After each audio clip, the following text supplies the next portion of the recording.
L'invité du jour. L'invité du jour.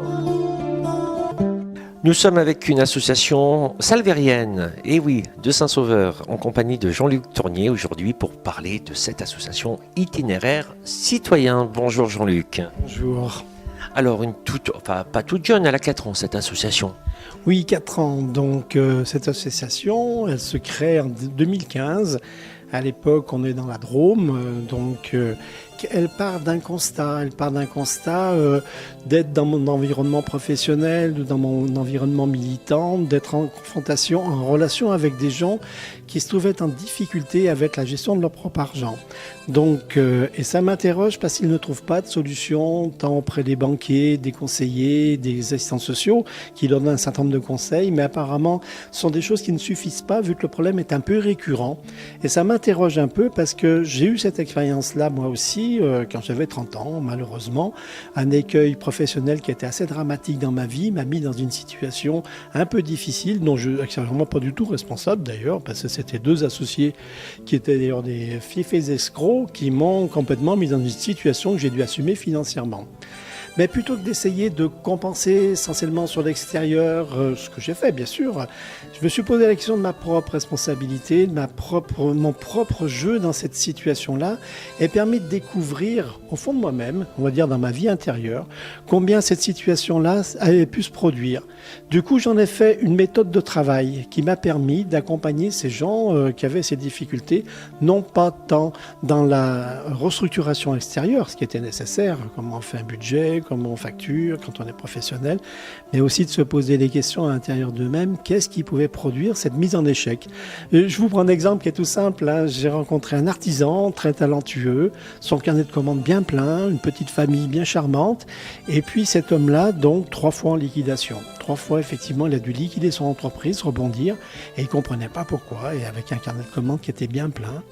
Quand on s'est intéressé à ce qu'il pouvait produire, comment il travaillait, comment il ressentait les choses, comment, on va dire, sa vie intérieure. La vie intérieure, c'est nos sentiments, nos émotions, enfin tout ce qui se passe à l'intérieur, dont on sait très très peu mettre de nom d'ailleurs. On s'est rendu compte que cet homme-là avait une telle peur de la réussite, surtout par rapport à sa famille et son épouse, que, il facturait mal, il oubliait, ou alors s'associer avec des chantiers qui étaient un peu douteux. Il y avait quelque chose de toute façon dans son fonctionnement qui recréait la nécessité d'échec. Il suffit de le voir, il suffit de pas essayer de se changer, mais de se comprendre, d'avoir un peu de bienveillance envers soi-même. Et effectivement, cette bienveillance lui a permis de s'ouvrir, d'être un peu délié de ce passé qui lui prenait les pieds, on va dire, sans arrêt. Et maintenant, cet homme-là, bien sûr, toujours sollicité au fait qu'il y a une nécessité de ne pas facturer correctement, mais maintenant, quand il le voit, plutôt effectivement de l'ignorer, peut agir dessus. Cet homme va bien d'ailleurs. Vous leur apprenez finalement que de leurs échecs, on peut en faire des réussites. Ah, c'est tout à fait ça. C'est tout à fait ça. D'ailleurs, je vais ouvrir actuellement, très prochainement, ça va se passer à partir du mois prochain, on va dire, un atelier. Un atelier, on va utiliser l'écriture et le théâtre sur tous les événements de notre vie qui sont partis à l'envers. Un jour, notre vie se retourne. On ne sait pas pourquoi. On se retrouve les 4 fers en l'air à gigoter, essayer de trouver des solutions parce que notre conjoint est parti, parce qu'on a un redressement financier, parce qu'on a un licenciement, on a une grave maladie.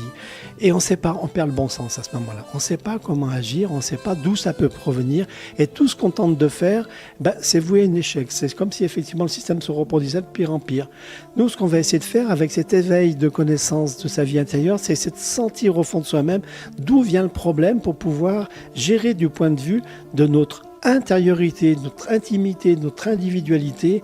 Qu'est-ce qui peut produire ces genres de fonctionnement-là? Agir dessus pour pouvoir les retourner. Alors, l'objectif pour vous aujourd'hui, c'est de réussir à scénariser ces souffrances, ces échecs, c'est d'en faire des ateliers de bien-être? Oui, je dirais plutôt que bien-être, de bien faire, de bien vivre. On mérite tous une belle vie, hein, ça c'est certain. Mais il faut aller se la gagner parce que si on est bourré de fonctionnements effectivement qui nous mettent souvent en porte-à-faux. Il faut les comprendre, les connaître, voir effectivement comment ils dysfonctionnent. On se lève pas le matin en disant tiens ça va bien, la vie est belle, c'est magnifique, je vais faire plein de choses. Tout de suite il y a je suis pas bien, il y a un truc qui va pas, mais je suis con, je suis nul. Regardez le nombre de commentaires négatifs qu'on fait sur soi en une journée. C'est impressionnant. On ne les voit pas. Ils sont sans arrêt, sans arrêt. C'est un poison qui vient progressivement. C'est un peu comme si jamais on avançait dans la vie avec le pied sur le frein et le pied sur l'accélérateur. Ça use. On se retrouve le soir, on est crevé, mais on n'est pas crevé de la nuit qu'on mène, on est crevé des mauvais jugements qu'on a contre soi.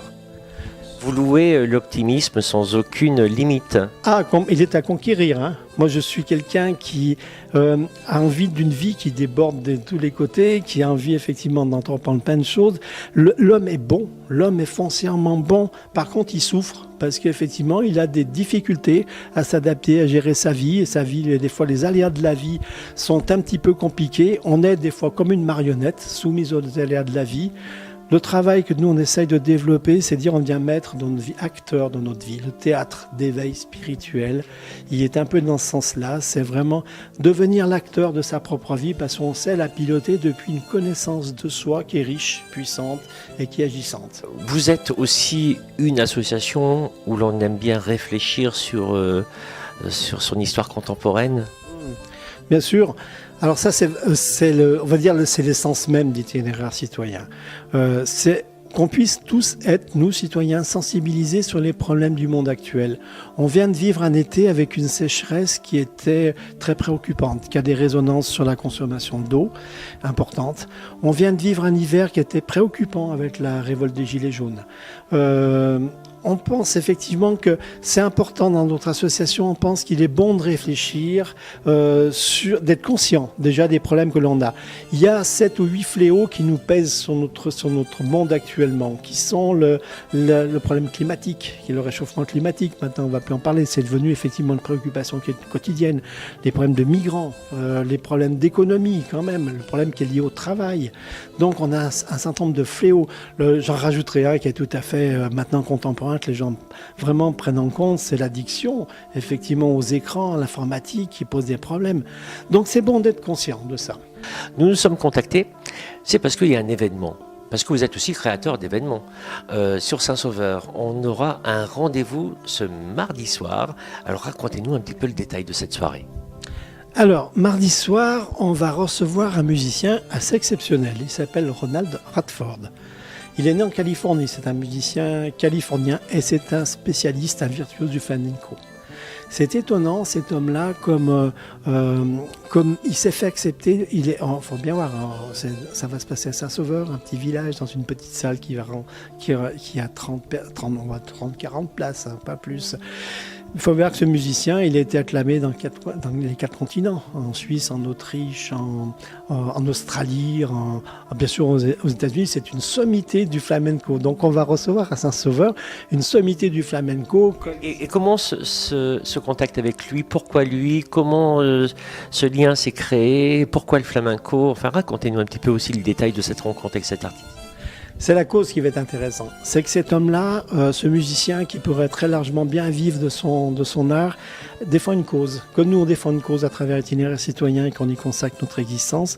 Lui, il consacre son existence à aider un personnage tout aussi fabuleux qui s'appelle Roger McGowan, qui est un prisonnier noir américain qui développe dans les prisons du Texas vraiment une action humaniste, humanitaire, de foi, d'espérance, absolument magnifique. Cet homme-là, donc Ronald, parcourt la France, actuellement est en France depuis combien, ça fait 15 jours, non, ça fait 2 mois qu'il est en France, il va rester encore 1 mois, va dans des petits lieux comme ça, par connaissance. Nous, c'est des amis de Lyon qui nous l'ont fait connaître, et vient effectivement faire son concert caritatif. Les dons qui sont amenés lors de ce concert, l'entrée est gratuite, mais les gens peuvent boire un coup, donner ce qu'ils veulent, 2, 3, 4, 5, 12, 25, 300 €, c'est comme ils seront touchés. Tout part, il emmène tout ça pour donner à Roger McGowan pour son action dans les prisons. C'est un homme qui consacre sa vie et son talent pour pouvoir alimenter cette cause. C'est ce qui nous a intéressés. Dans notre centre Saint-Sauveur, c'est mettre en évidence des belles initiatives humaines. Quand je regarde le journal télévisé, je déprime parce qu'effectivement, c'est une succession de calamités comme si le monde était pourri. On ne parlera pas de ces gens-là. Et non, on ne parlera pas de ces gens-là, jamais, quoi. Sauf de temps en temps, un petit peu. Et nous, il faut les faire vivre. Il faut les faire.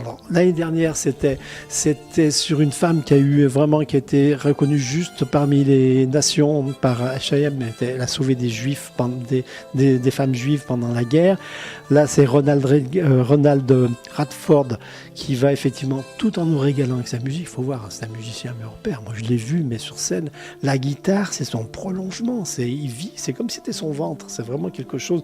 D'ailleurs, même les Espagnols l'applaudissent en disant, il est vraiment au top.